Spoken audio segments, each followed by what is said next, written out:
live? Because oh, it is now. You said you are live. What's going on, guys? Back to Across the Cowboys. I'm Mike Crum at CD Piglet. We got Brendan here. Brendan, where you at? Brendan_Smith 26. All right, now we're getting on to the star because this is the cap show that we do every year. And we got our guy, Frankie Kenneth, on. Frankie, let's start with where I can find you on Twitter, X, whatever you want to call it. So my handle is right there on the screen, Frankie Kenneth L. Just one word, no spaces. And great to be on with you guys once again. Great to see you, man. I'm loving your predictions. And this time of year is like your time of year on Twitter. So I love that follow. I hope everybody's following you because you're always giving out really good information. It's my it's the, you know, it's a little, it's kind of like my my way to figure out how bad I am at guessing what the Cowboys do, because you know the worst thing you could do is try to predict what Jerry Jones or Stephen Jones do on any given time. So I guess it's my glutton for punishment because I'm trying to predict what they're doing. It's just a setup for failure. We get our hopes up thinking that this time it's all in and this time they'll go after a guy. And again, we're doing it again. They said they're going to bust the budget. So, I mean, let's talk about it. Brendan, you start us off. I love these episodes. And so when we get to the point of like, oh, hey, you know, Frankie's coming on next week. Dude, I'm getting hyped. This is the start of everything great until, you know, all the hype can die down. We're all sad. But now, the first question is, after restructures and tenders, how much cap room does Dallas have? So, you know, we really have, I call it a zero balance right now. We're not in the hole. We barely above. We've got about a $200K of cap space, but that's like zero balance. You can't do nothing with $200K. However, they've just begun with what they can do with the roster and the levers that they can use. So let's to recap what they've done. We kind of entered on the day they announced the cap, which is at 301. We were about 56 million in the hole, and that was before. Actually, we were over. We were more in the hole than that. We got to 56 million under after the tag on Pickens. So what we had to do, kind of like just to start working our way forward, is we pulled the levers on three basically no-brainers with Dak, CD, and Tyler Smith, and that got us to 10 million over the cap, because those three contracts alone gave us 66 million of savings. Now the 10 million was, you know, quickly gonna go away because we knew that two things were looming in the foreground, and it was the tags or the tenders to Aubrey and Bass, and those came in about 5.7 million each. So that basically sucked up the 10 million that we were over the cap, and now it just brought us back down to what I call zero balance. So that's where we are today. I had to get my stuff switched up because I remembered I switched a little bit more on the questions, and I was reading off my paper and I was about to throw us off right away. Did Dallas do enough at this moment to be active in free agency? I think you kind of answered it, but there's been some people that believe like, oh, once the year starts, you could go way over, and as long as you fix it by the time, you know, it comes about. Is that true, or right now they got to do more to be active? Yeah, so they can announce contracts to the, you know, let's say I think it's 2:00 tomorrow when everything kind of becomes legal to kind of approach players. Now you can announce contracts all day from here through Wednesday, and they don't have to do any levers between now and Wednesday. You can announce them. You can actually do all the background and all the discussions, all the pre-work. However, on Wednesday, they cannot turn those contracts in unless they pull more levers. There is no, you know, we'll give you a grace period or anything there. No, if they hand in a contract and the contract is, let's say, 5 million, they have to have the 5 million on the cap for that contract to actually be accepted. when a team is in the negative, they actually cannot do any transactions. So we can't turn in 5 million and do anything else after that. It's basically you're locked. So I anticipate that between now and Wednesday, for them to actually make things legitimate, is they'll probably start working with those the 3 easy ones are the D tackles, right? And I say easy because they're high cap contracts, and doing something with all 3 of them gets you 35 million right there. So when you do Kenny Clark, whether it's an extension or a restructure or anything like that, you can do QW and you can do OSA. Now I know OSA is kind of been linked into some transactions with Max, and it would lead you to think that maybe they're what they call they're shopping him in some kind of way, or they're making him somewhat expendable. If you're OSA and you see your name linked, you probably are wondering, hey, what the hell's up, So I originally had some 12 transactions that I planned out on them being able to open up lots and lots of space. It included OSA.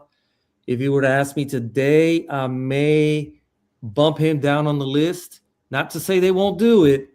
They just may not do it right away. But Kenny Clark and QW, I do see them trying to touch that. A couple of more contracts out there.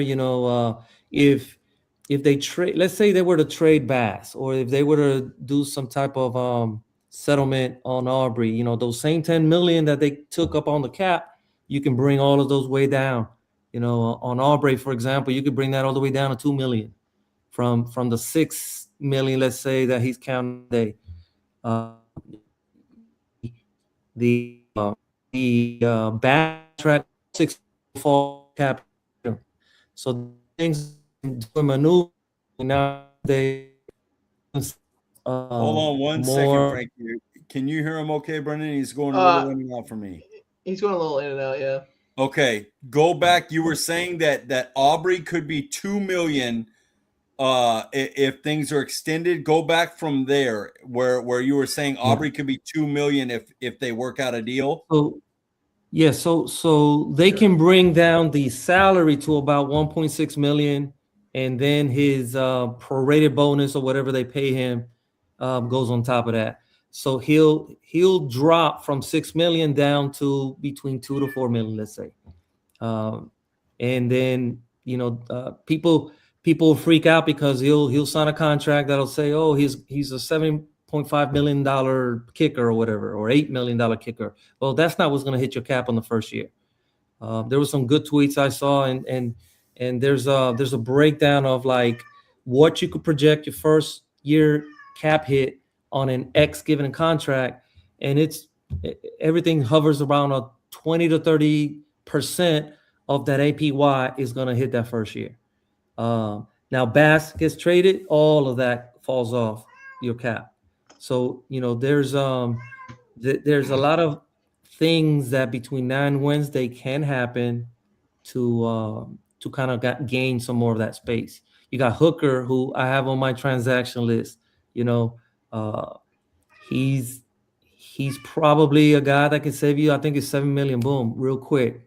You got levers on the Ferguson. You've got Bland. You've got now I don't have those high on my list. Just have them as options because there are options. Now, I know people are gonna freak out. Bland is an injury prone. They can get out of that contract if they don't touch it. So I didn't have him on my 12 transactions, but he's an option. So that's where we are with things that they can do pretty easily.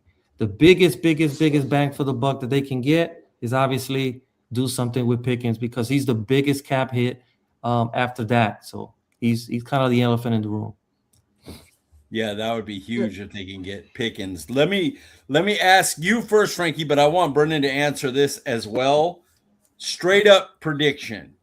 Will Dallas Cowboys make a big splash signing on an outside free agent? So let's say somebody over 10 million a year for more than 1 year. So something like a 3-year, 33 million, something like that. Will Dallas do that? Or do you think the all-in stuff is not going to come to that type of fruition? Brandon, you go first. It honestly, I want to believe, but this is the big question every year. Are we actually going to do? It's all going to depend on what Dean comes down to. Honestly, in my opinion, is he going to be a $11 million linebacker total? Well, not total, but like per year. That's going to be the big splash. I would love to think, oh, Trey Hendrickson. Yeah, we spent $20 million, Mike. We did this. That's more than likely not going to happen. But I want to say yes because of Dean, but that'd be the big. You know what's really sad? If they sign Dean for 11, that's the biggest contract I've ever seen in my life for an outside free agent. That's wild. I believe you because you're a young kid, so you probably ain't seen them Brandon spend Carr. money. Yeah. Brandon Carr is the biggest free agent I've seen. You're probably a baby when Carr happened, so.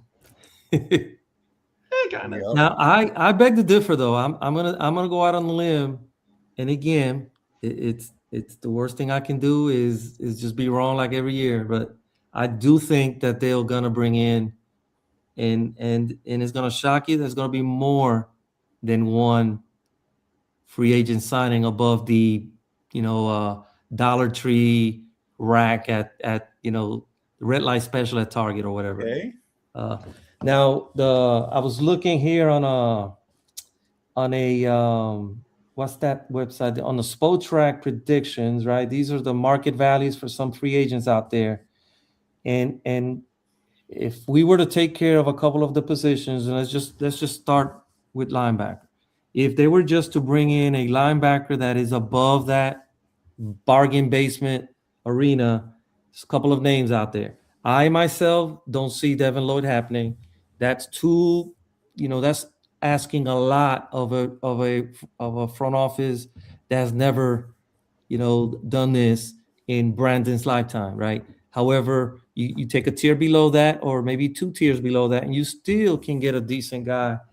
And the next cut that they got on there is someone like who just became available, like Tremont Edmonds, right? He's predicted to take just a short 2 million, 22 years, 21 million contract.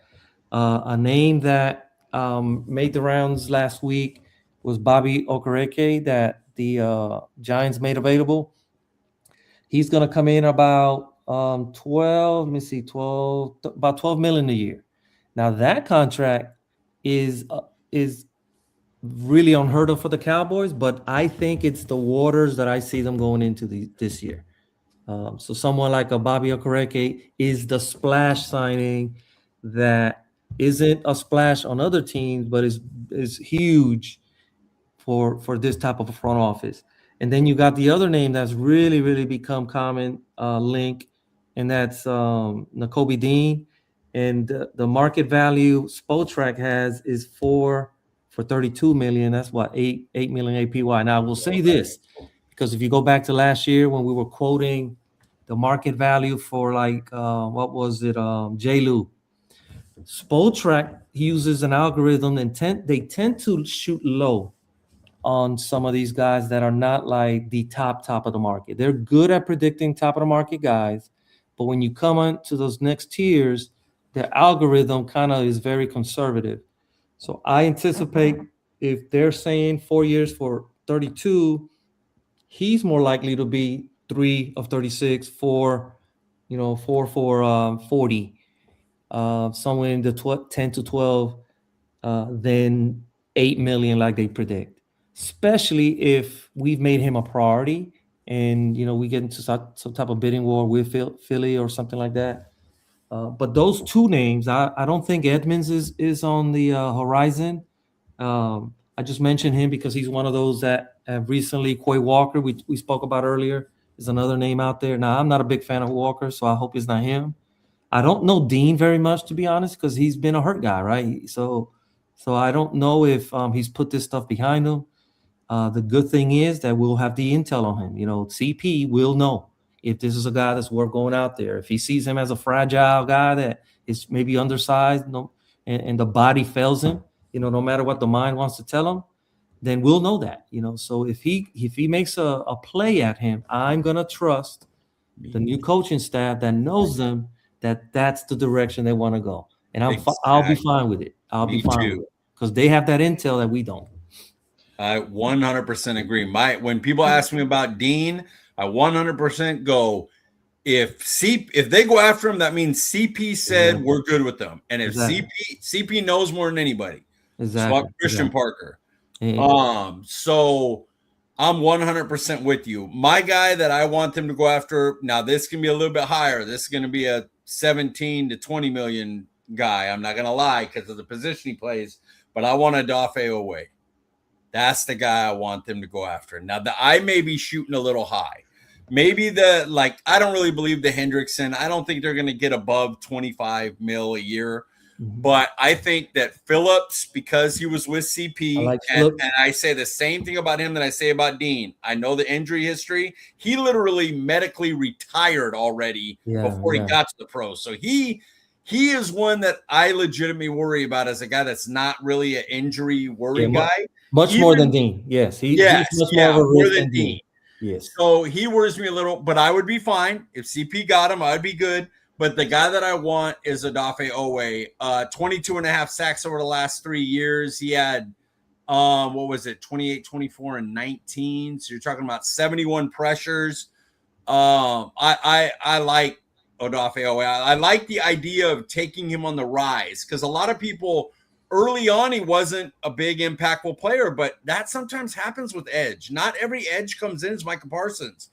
But over the last 3 years, over the next 3 years, you give me 71 plus pressures and somewhere around 22 and a half sacks on his contract, that or above. And I'm like, cool, we did a good job here. I'd be happy with that. So that would be my, I like him. I like his name in the pecking order of things. I'm actually not a high believer that Trey should be a target because I think we're not catching the Trey of old. We're catching a downswing type Trey, and I agree. And maybe reaching for a guy like that is we're reaching more for the name than maybe what he deserves.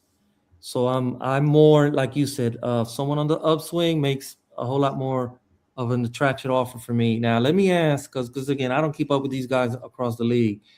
Do we have any links with Owe on the staff? Like, is anyone cross paths with him, has coached him, has had him, maybe plays him a couple times a year? Like, who can have the intel on him that he could become a coveted guy on the horizon? He was at Baltimore, but I don't know if any of our guys were there. And then he went to the Chargers. We may not have a connection like that. So that's why this type of deal would be one where it's like, well, maybe they'd rather go, Phillips because he would have some. Yeah. But I feel like always a fit enough that I wouldn't worry if he wasn't a part. Like, oh, we know he works in this. I have no doubt that Odafe Owe will work in Christian Parker's. And every person you're going to get isn't going to be exactly connected, is my guess. Mm-hmm. If they bring in 5-6 guys, I would think 2 to 3 of them for sure will have coaching connections, but there's going to be a couple that won't. Just will one of them be a big name money guy? That I don't know. Yeah, I think Phillips is someone I know more. We played him. I've always been a fan, but it's again the glass guy, Mr. Glass. I call him. If we were to get him, of course we'll always have that on our mind, like when's he going to break down? But he's a talent. The guy can actually play, and he's on that short list that I had.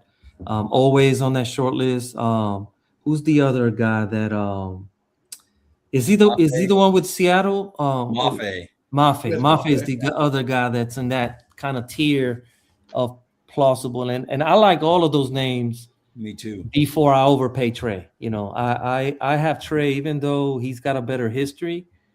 I'm kind of more concerned that he's not ever going to be that guy again. Where would you be cool with? where would you be cool where you would go, well, if Trey cost you that much, then sure. Where would you be in the Trey market? If you were like, hey, we want to at least offer Trey, what would you look at as his market? I know you got the next question. Sorry, Brendan. You know how No, you're good. No, you're good. I don't think he would be on my list because what I think I'm gonna throw out there is where I see the other guys in the market. You know, for example, if I can, I mean, 25 million. If I can stay under the 25 million threshold for Trey and his history and his his floor, then that probably is where I cap out.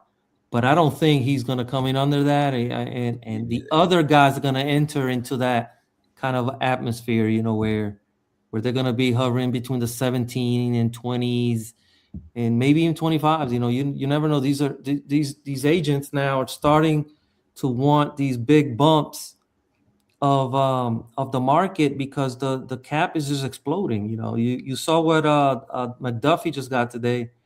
He broke down the wall on cornerbacks, and it's because those agents want, as the cap explodes, they want those resets to match, and it's no longer just slight bumps, a million or two.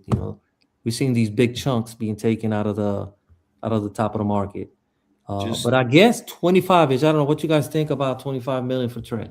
That's exactly my number. If it's above 25, I wouldn't want to be in that realm.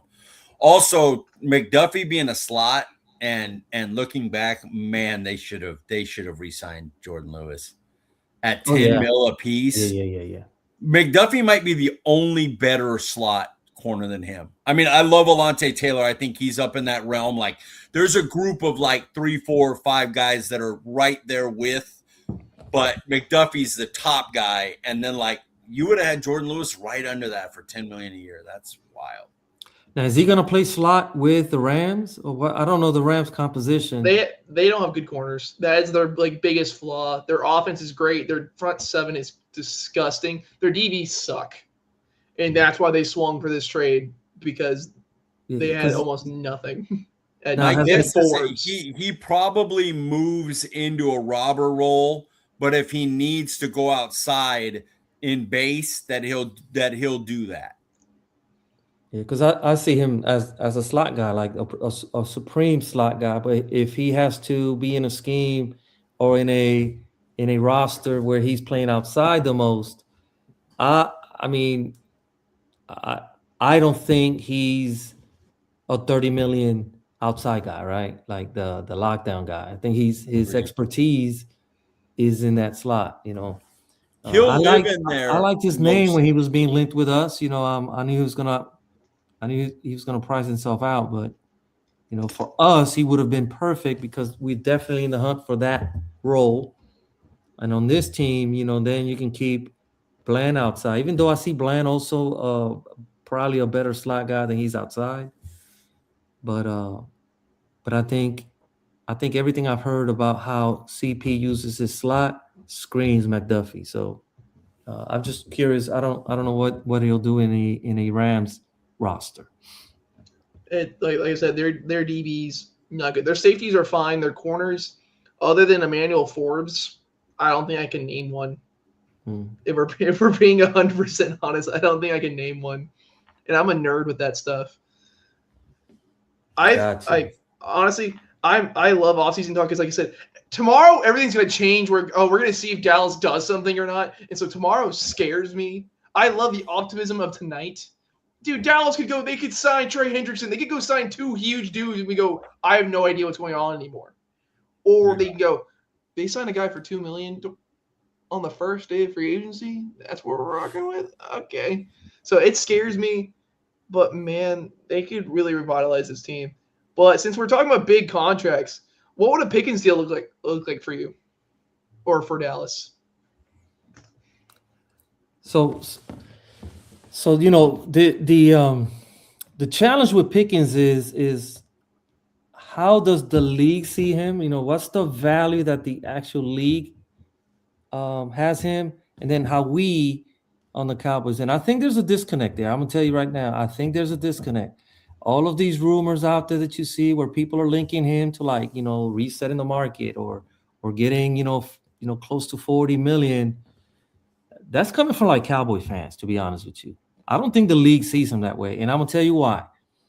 When before we tagged him, when the reporters were out there trying to talk about his compensation on a trade, how can you have a $40 million guy and the most he was maybe rumored to acquire you was like a second round pick? That's a disconnect there. I don't think you can say that in the same sentence that you got a $40 million wide receiver and then he's only a second round compensation guy.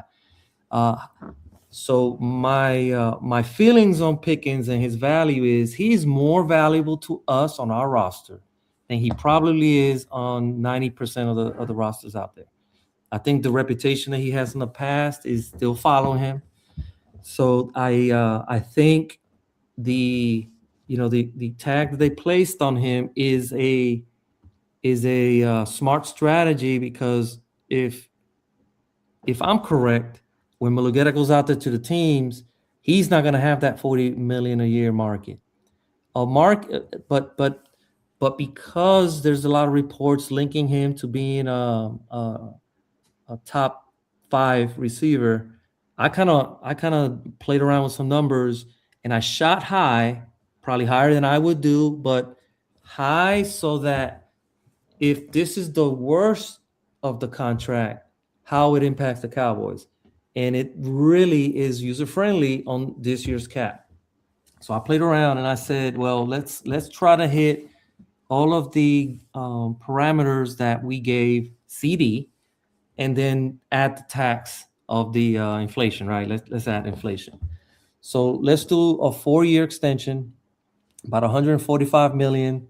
That's going to give you 36 million APY. That's going to put him number 2, right behind Chase. Because I don't think anyone's going to sign Pickens to a break Chase threshold. I mean, that's just me. But we won't either. That's not something I see the Cowboys doing. But even breaking all of those parameters to exceed what we gave CD, that is putting you at about a $11 million cap hit on this year. So you'll save 17 million on this year's cap. You'll drop it to about 11 million. And these were like very ambitious numbers, meaning they can probably do a better job. I shot high and I kept it very conservative, and it's very, very doable. Now, again, is the appetite there for the Cowboys to extend him on his cap? Something they've only done once, by the way.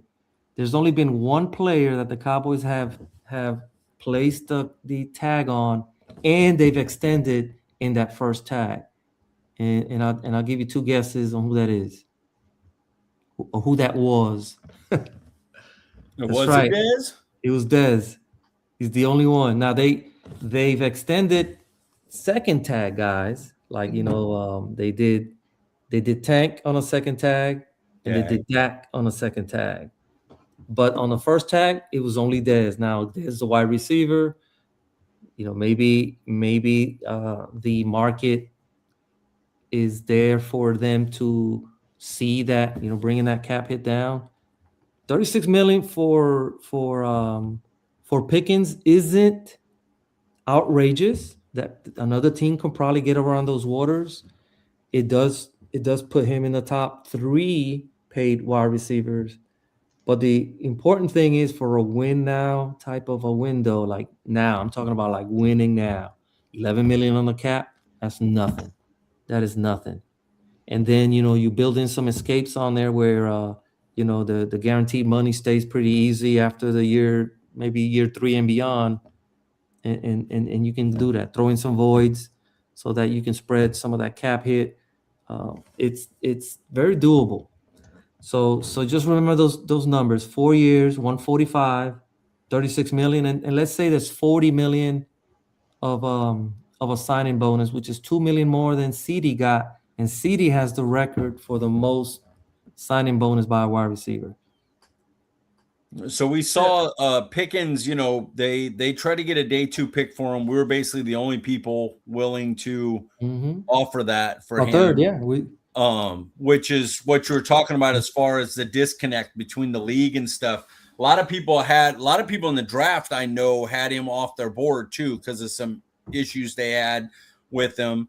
And so now you're talking about you need to get a team that doesn't have him off their board, that believes, talent-wise, and then as a quarterback, so they know, that it's not going to be an issue on a team. He has a guy that's going to get him the ball and get him his stats, and then has the money to do it. So do you think Dallas was smart putting the non-exclusive tag where other teams could go and negotiate with them, and maybe it helps the agent see the market is not to the level they may think it is? And what do you think the impact of them using that tag is on the deal for Dallas? Yeah, so I think so the only reason you probably do an exclusive tag, right? I'm gonna tell you, there's a lot of play on words out there. A lot of people see that we did non-exclusive tag for Pickens and they overreact. Oh my God, what that means? They don't want to sign him. Well, bottom line is 90% of the tags that are done are non-exclusive. That's the common tag that's popularly used out there. The main times that you see an exclusive tag, those are almost always reserved for for quarterbacks. And is also for guys that you probably see signed within, a couple weeks after the tag is made. It's just the team was buying time. They do an exclusive because they feel they're close, but they're not there yet. So they're doing exclusive tags so that they're the only ones working those parameters, and then they move forward. So the times that you see a non-quarterback using an exclusive tag is because he's probably going to get signed pretty quickly after that tag or within, a month or two. If a team is feeling that they're further away, or if they want to let guys go out there and test the market and see that their offers are fair, right?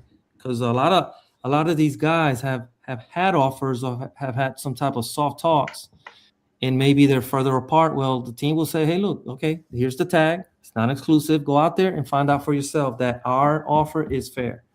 So I think it's a smart strategy on a player that you don't necessarily feel that you want to lose, but you have limits. You're like, okay, well, go out there, test the market, see that our numbers are fair, that we're not trying to take you on a below market deal, but at the same time, they basically tempt the league to negotiate the contract for them, because a lot of times the league doesn't want to do that, and they won't approach a player if they think that the Cowboys just want to kind of match whatever they come in there, because they don't want to negotiate for the Cowboys, or they don't want to build the Cowboys structure or their parameters. So doesn't mean that he's gonna leave. It's not gonna be. Now, another dynamic that is often misconstrued out there is, and it happened a lot the day or those couple of days where the rumor of him being tagged is about the compensation. So there's a lot of people who believe that the teams can negotiate that compensation, right? Because it's a non-exclusive, and they can, okay, look, Dallas, we're going to give him this contract, and then we're only going to give you a first. And that's not the way it works. So the Cowboys control the minimum that they'll accept on compensation. They have a maximum already established by the tag's price. So the max that they can get is 2 number ones. It's the Cowboys who decide what's the lowest they'll accept. But they can only do that. They will only accept the lowest if there is no offer sheet ever entering into the equation. Once an offer sheet enters into the equation, there is no negotiation, because at that point, the Cowboys have 2 number ones guaranteed. Yeah. So why would they accept anything less? What will happen is, let's say a team who we already know, no one's going to give you 2 number ones for Pickens. What they'll do is, if they feel that they have a strong offer for Pickens, they'll work with Mulugeta. They'll say, "Hey, look, what do you think about this?" And it's a strong number. I don't think the Cowboys are gonna beat us out. And then if they're agreeing to those parameters, then they'll approach the Cowboys and say, "Hey, look, we're gonna give 40 million. Are you gonna, because again, they don't want to negotiate for the Cowboys. So if they know that the Cowboys are not gonna match a 40 million contract before they sign the offer sheet, then that's when the Cowboys, okay. So if you don't want to do the offer sheet at that amount, then it's going to cost you a first and a third, let's say, or it's going to cost you a first this year or second this. That's when the negotiation off books, I call it, because again, the offer sheet is not done. Because once that offer sheet is done, minimum compensation is 2 number ones. Yeah. So that's how the teams can negotiate that compensation, is by approaching the Cowboys, and kind of it's very similar to what happened with Micah, except there's a tag involved. I'm pretty sure that Mulugeta found a couple teams that were willing to sign Micah, and then each of those teams came to the Cowboys and told them, "This is what we're going to send you," because they already worked out the numbers with Micah over here. Now we got to work the numbers with the Cowboys over there. So that's how that would go in. It's kind of like off the books negotiation. And it's up to the Cowboys to kind of say, nope, go ahead and do the offer sheet, and then you promise 2 number ones, and at that point, then the team is in a bind, because they're probably going to just walk away from the because again, I don't see anyone giving us 2 number ones. I just don't see that. Yeah, but I do see us accepting less than 2 number ones if negotiations just seem very broken and it's an escape for the Cowboys. And what that settlement is up to the threshold for the Cowboys. What's the pain factor of losing a talent like him for X amount? Now let me ask you, what do you think that would be? Is that a number one? Is that a second and a fourth? For throwing numbers out there? You're gonna get a first, or you're not gonna do it. Yeah, because again, we have him for this year. It's just a big tag number, but yeah, I would not give in or give him away for anything less than a first. I don't want to make it painful. You could look at it as you have Pickens really legitimately signed for 2 years at about 31 million a year, because you could tag him this year for the 26, and next year if you put the same tag or even the higher tag, I think it comes out to 30, a little over 31. So honestly, if you average it out, you're talking about 2 years at just under 30 million, I believe. I mean, yeah, you're going to have to give me a first round pick to get me off of that. I know all the money hits the cap, but Dallas, that doesn't bug Dallas. Dallas doesn't have, that Dallas has enough room to make that work and still sign people if they do their restructures. So I'm looking at it as, if you want to get me off of the 2 years, 30 million or 29 to 30 million for Pickens, you're going to have to give me a first minimum. Yeah, I won't give him up for anything less, because his talent exceeds that to me. Again, he's much more valuable to us than I think to 90% of the team. First of all, our team's going to have the quarterback to get that out of him that we got. I mean, we are very well set up for Pickens. He far he broke the door down when it came to my expectations of what he could have been with us. He way exceeded it. I never gave him that much credit, and now that I've seen it, it's like, whoa, that's gonna be tough to lose, kind of thing, Agreed. I think Pickens in Pittsburgh was basically, like the Bugatti next to a shack kind of thing. And the simple fact of a lot of wide receivers will act all super nice. But we were even seeing wide receivers like Justin Jefferson who started to crash out a little bit when you have awful QB play. So I feel like that if anyone actually went for Pickens, it wouldn't be like the Titans trying to get their number one, even with Cam Ward. It wouldn't be any rebuilding team. It would only be like the Chiefs trying to go out there, give us like their late first that they got from the Rams and signing him, doing all that. Like what Mike said earlier, you have that established guy. Then you were talking, like, well, I think what we've seen more from this season more than anything is that he doesn't really have like a uber, like it sounds weird to say strong personality. He is just kind of a weird guy in Pickens. That's kind of just what he is. His one of the funniest thing is his nice try buddy against the Commanders. Like that's one of the funniest things that came out this year from sounds from the sideline. Like he's just an odd guy for the most part. He's just goofy, kind of, Yeah. And the thing is, again, another reason he's valuable to us more than a lot of teams is we've had this, we've had a history of tolerating the type of issues that he brings to the table.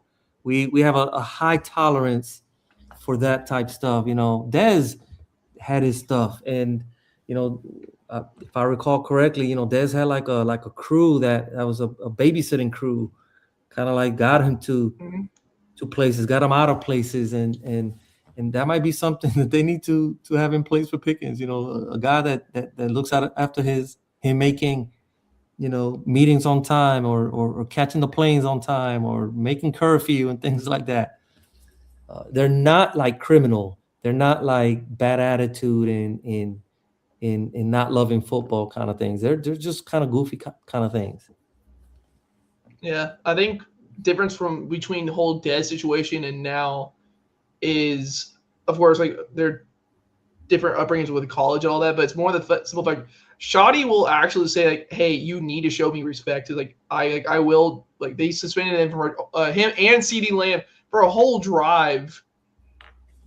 He's going into the game against Vegas. I know the Raiders are horrendous and all that, but like you suspended both your top wide receivers. Hey, they weren't up to what we were wanting. This has to show like we're not doing that. Jason Garrett wasn't doing jack. What is Jerry like? Oh, is Jerry mad that I was trying to do this? Okay, cool. Sorry. Dez, you're on the field. Sorry, I didn't mean to say anything wrong to you. And all that. They had the whole babysitter place. No, you're right. I remember hearing multiple stories on that. But the head coach himself was not like the law. Jason Garrett was supposed to be the buddy coach. And with that doesn't work. But luckily, what we've seen from Shoddy, at least so far, is that he can manage it. But of course, unless he goes over the edge. Although we haven't seen that yet. Yep. Well, see, we're talking about one of the most not prolific players, but a player that could crash it. Let's go the exact opposite. Do you think Brandon Aubrey will get $8 million? I hope not. Look, all right. So look, I'm being a little facetious, but I don't want to be the team that overpays a kicker. I'm sorry. Now, I think that we can make him the number one paid kicker in the NFL, which he deserves to be today. Let's say if he's next in line, I think he should be the number one paid kicker. I have no issues with that. Right now, that threshold is at $6.4 million. But let's say that we're going to do this popular thing with matching percentage of the cap with top of the market contracts. When Butker signed his deal, he was 2.5% of the cap then, right? Let's bring it forward and pay Aubrey 2.5% of the cap now. That's $7.5 million. That's what I will go to. I will go to $7.5 million max and take it or leave it. Or he plays at the $5.7 million. That's what I would do. I would not want to go beyond that. Now, that is the rumor. Remember the rumored false report out there that Aubrey came back and said, "Oh no, that's fake news." So I think that's what's going to get them onto the table. It's about $7.5 million.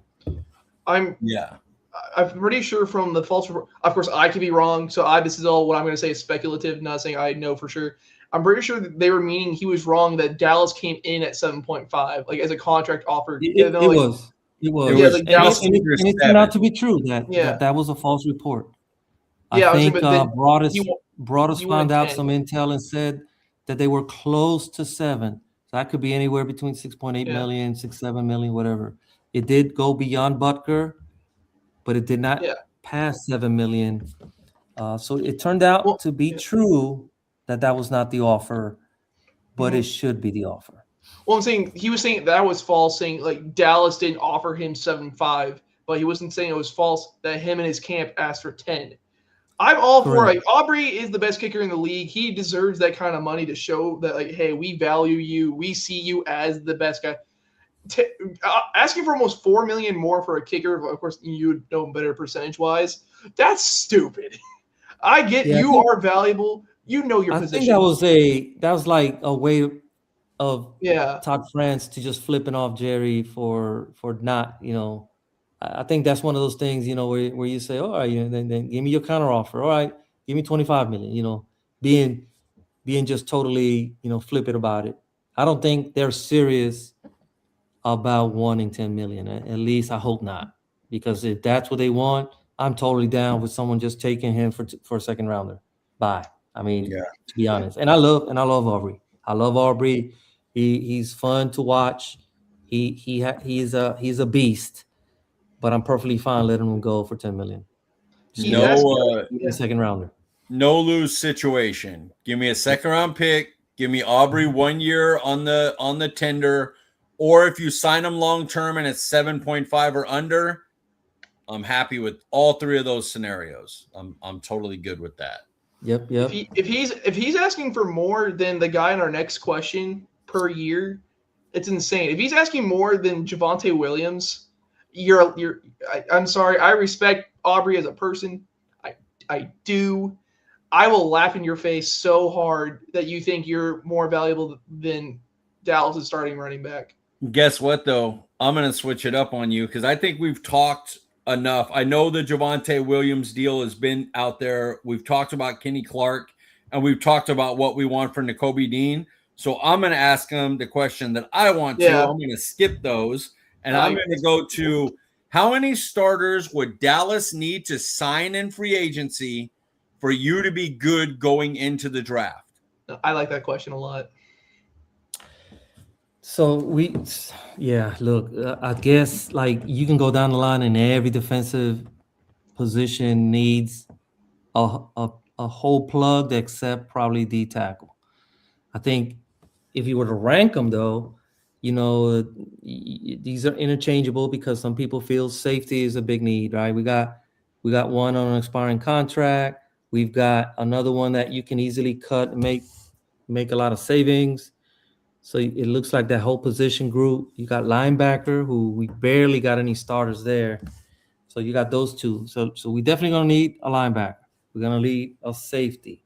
We're gonna need edge rushers in this new scheme because we may have some bodies out there, but maybe the scheme fit is not out there. We already know that they're playing around with Marist and God knows who else. We won't have easy for the off-season program.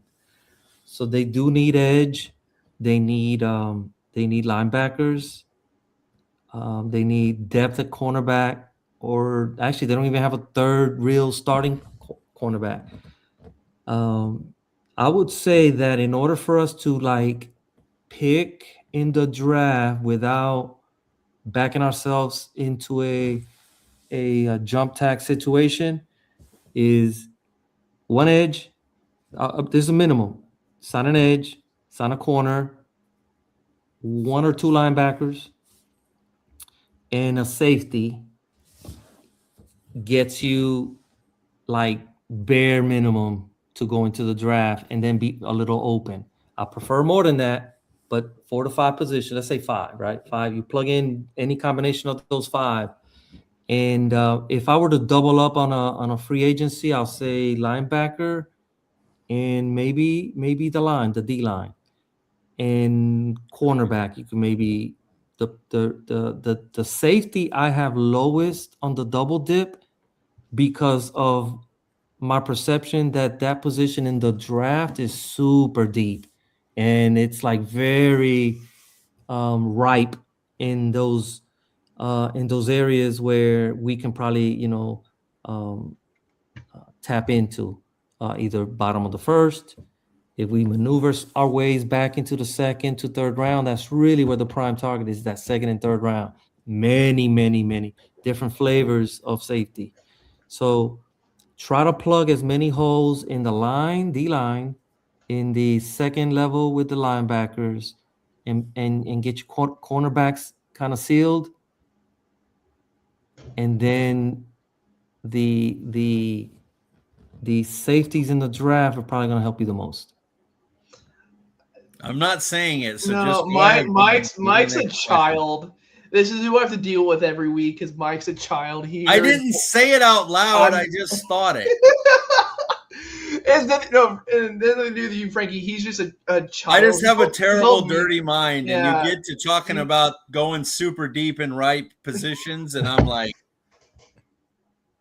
everybody loves that. Dirty. Dude. And he calls me the child. He's like, "Oh, what? Would you do this like what in your childhood? What 3 weeks ago?" And then he does stuff like this. But no, so dude, this is why I love Frankie. He answers the questions without even going after the questions, dude. Like he's so good at this stuff. Like it's so awesome. But this is probably you asked the question. One of the questions. I like this part because I like being blind optimism for me. Because like I said, tomorrow is scary. I don't like tomorrow unless tomorrow turns into one awesome Monday. Top 3 players on your wish list. And also, wait, I'm sorry about first. Fair. Fair. Especially a ripe one. Yeah, top 3 players in your wish list. And Paul actually has a question on this one. He said this earlier, but I was waiting to actually add it with this one. Is safety Jalen Thompson a priority signing for any of you?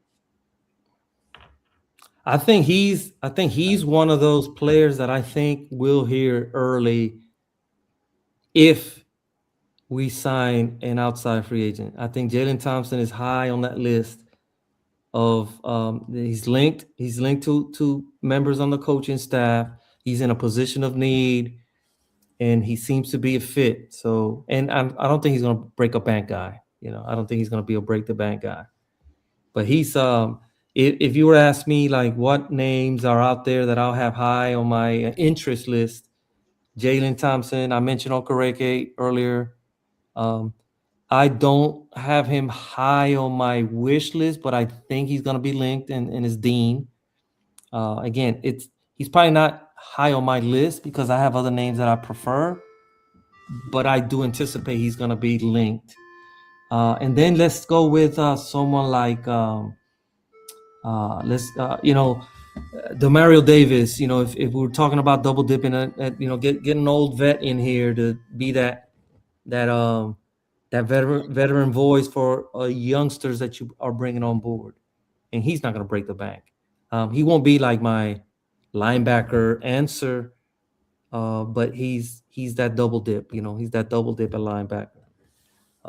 I know someone like Alante Taylor is high on my list of plugging in a slot guy. We mentioned Dean. We were speaking about Mafe earlier. Owe, Phillips. I mean, those are all the names that are like high on my. If I hear their names in the first 2 days, I hope the Cowboys follow. You could pick 3. Jerry Jones goes, give me 3 guys that you want. But remember, you don't get to dictate the market. So you don't know what Trey's going to be. You can't say, oh, it's going to be Trey at $20 million. So you got your 3 guys that you're like, I like this market that they seem to be at. I want these 3, Jerry. What would be your 3? So Alante Taylor is my cornerback. Love it. Okereke is my my linebacker. Like it. And Owe is my defensive end. I like that. Dude, that's nice. And those are changing stripes. Like that's changing stripes, but is it's in that category where if we were chasing max at the interest rate we chase max, these match that level of interest. Gotcha. You know, And then you're okay waiting for safety in the draft because Thieneman, Downs, Emmanuel McNeil, Warren, you got guys that you think you could get at 12 or 20 that would be starters I mean, for you? if I had some change left over for Thompson, yeah, let's bring Thompson. That gives me one of the safeties, and I think that they can get multiple safeties on top of that in the draft. They can. This draft is ripe. It's deep and ripe. See, Frankie's 32. I'm Let's one of do the one I'm word, one of the most Frankie. One mature word. one here. This free agency class is blank. I think, I wish it was better. Put that in a word. I wish it Underwhelming. was better because Underwhelming. we kind of picked a year that the free agency and the draft is kind of like not like the best for us. You know, we get two top 10. Well, I'm sorry, two first rounders, and this is a weak first round. You know, some experts are saying there may be like 14 first round grades. That's like a fairly low estimate. It's a bad year to have multiple ones because one of your ones is kind of like not a first rounder. That's why I want to kind of maneuver around. I prefer to, at least. I prefer actually to maneuver around on both picks. Me too. But you need dance partners for that. Especially we get a wipeout type thing where we're having to settle and reach on that 12th pick. Look, I'll rather back up, even if I take a little bit of a loss, but get some type of compensation and then get more in the sweet spot of value versus pick, you know. So I don't know the word I would use. Is I don't want to use weak. Underwhelming, yes. Underwhelming. I would say depth. Not a lot of, yeah. Underwhelming. Like it's like a lot of depth guys. It's not like Trey Hendrickson is the only guy that technically any team would break the bank for. And all the big, oh wow, they're really going after to win. They signed Trey Hendrickson. Everybody else like, oh hey, the Cowboys signed Odafe Owe. Like, oh that's great. That's really solid. Like that's a solid pickup. There was a segment on 105. It was on the morning show because I think it was Bobby who led the segment, and he shared two reports. One was a reporter that did this algorithm thing where he rated the top players by position and then put them into tiers, and no position had an elite tier guy. The position that had the highest rated guy was DN. It was Trey, which is a known Pro Bowler kind of a guy. And then in a lot of position groups, you couldn't guess like who that player plays for right now. It's like the top name in that position is like a player you never heard of. It's kind of underwhelming. I think a lot of players are gonna get overpaid because as the top free agent in that position, they're gonna kind of command a certain amount. But in a typical year, they wouldn't get that amount. You know, if that makes any sense. It's kind of like like in the draft. You know, we're gonna pick someone at, a team is gonna pick a player at 17 that in normal years that's like 20, 25 type player. Yeah. If that makes any sense. No, it totally does, Frankie. Man, look at us. Just about an hour on the dot. It's beautiful.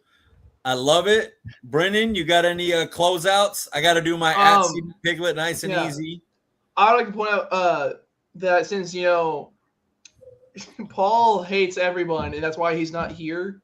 I think since he's not here on one of the best episodes of the season, that means he has to do 2 of the hot chips. That's what I think, since he missed out. I agree. He should do 2 of the hot chips. Also, another Paul, just a Paul quote to remember the rest of the season is Mike can't wait to plug. Fair. It's fair. Yeah. So this is maybe the third year that Paul doesn't come to the show. So is he allergic to me? What's going on? No, he doesn't like us either. He doesn't like us either. So Yeah, it's so hard to get all three of us on now. And it is, to be fair, it's mostly my fault. I'm the one that normally it struggles. It's really, really supremely busy time right now, especially, but I wasn't missing the Frankie episode. No, so, dude, no. It just ain't happening. I know. Yeah, he probably has kids. No, this is probably a hard time for everybody. Yeah. The start of this this season is gonna be really tough for me. So I'm really happy. Like this offseason, of course, we have you on again. Because once I move to UNT, don't believe in Frankie. Though? Yes, I don't know why he's got the same profile. He watches, but he can't come on. He can't come on, but he watches the whole thing, but he can't come on with us. Yeah, he's just a tease. He's just a tease, man. He's a jerk. I'll let you outro, Brendan. I started you outro. Yeah. All right, Frankie, where can we find you? Frankie Kenneth L. You were here, man. So I feel like since technically, Mike and I are the true co-hosts right now, we make the rules. And right now, that's the rule. You got two. Two what? 2 death chips. He lost the bet, so he has to eat a death chip because he lost the bet this year. So we're trying to make him eat 2 since he missed the best show of the year. Mike, where can we find you? At CD Piglet Guys, nice and easy. You can find Paul at Paul_Ryan15, and you can find me at Brendan_Smith26. This is awesome. I love this episode every year. I love that once I joined his podcast, like this is what I got to look forward to. It's awesome. Hopefully we have a great Monday. I'm terrified. We're gonna have such a mid one, but hopefully. I think if the Cowboys do break their mold and just get into those waters early, we should do a recap episode in a couple weeks, maybe right before the draft. Maybe right before the draft. There you go. I'm up for it, Frankie. Let's do it. Dude, celebrate Paul, together, obviously. Paul. That's when Paul eats. That's when Paul eats his 2 chips. Bam. We solidify what happened. We have an awesome recap episode, and Paul's in pain, dude. What we call peak cinema there. So the plan is right before the draft, we have Frankie come back on. We do a recap episode. Paul eats a bag of the hot chips. Oh, holy shit. I keep adding it. Keep adding on. All right, guys. All right, yeah. We're going to get out of here. Frankie, thank you. I'll see you on the timeline. This is your time of year, so I love it. Thank you, guys. It's great to do. And next time, we'll get Paul on. Yes, maybe. For sure. All 4 of us. If he likes us enough, maybe. We might have scared him enough with his chips. All right, well, let me get to bed. It's about 11 o'clock here, so I got work tomorrow. See you guys. Great to have you. Sleep, Frankie.